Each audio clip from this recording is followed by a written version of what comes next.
I had exactly 48 hours before the lab results hit our shared insurance portal. I spent $12,500 on a private investigator in one afternoon, all because of 5 words my doctor said during a routine physical. He looked at me, closed my file, and asked, "Is there any chance you have other partners? I've been married for 14 years. I had a vasectomy in 2019, but my blood work was screaming a truth my wife thought she'd buried. By the time this week was over, she wasn't just losing the house, she was losing every cent of the lifestyle she spent a decade building. She thought she was being slick, but she forgot one thing. Science doesn't lie, and neither do bank statements. To understand how blind I was, you have to understand the life we had. I'm 44. Sarah is 41. I'm a senior partner at a firm, clearing mid-6 figures. I took care of the mortgage, the country club fees, the Range Rover, everything. We were the it couple in our circle. But about 6 months ago, the energy shifted.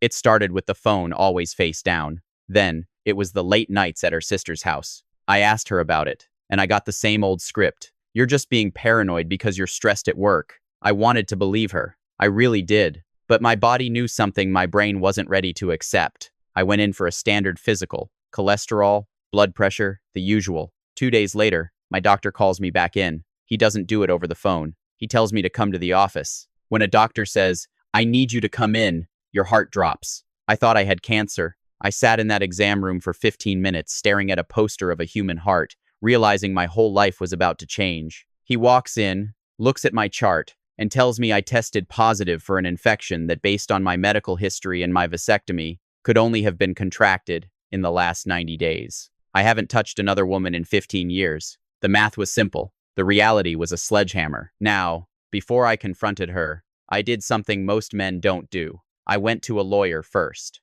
Let me explain the law in North Carolina, because this is where she messed up. Under Chapter 52, 16, 3A. If I can prove illicit sexual behavior before the date of separation, it's a complete bar to alimony. I wasn't just looking for a divorce. I was looking for a total financial shield. I didn't scream. I didn't throw anything. I just stopped talking. I went home, kissed her on the forehead, and asked what she wanted for dinner, all while I had a GPS tracker being installed on her car by a professional at 2 a.m. But it gets worse. Way worse. Here is the part that really mattered. My PI followed her to a work conference 3 hours away. She wasn't at a Marriott. She was at an Airbnb I was paying for. And she wasn't alone. She was with a guy I'd helped get a job 2 years ago, my friend Mark. I sat in my driveway for 45 minutes looking at the high-res photos. 12 years of marriage, 2 kids, a life built on trust, and it all came down to a medical anomaly and a cheap rental in the woods.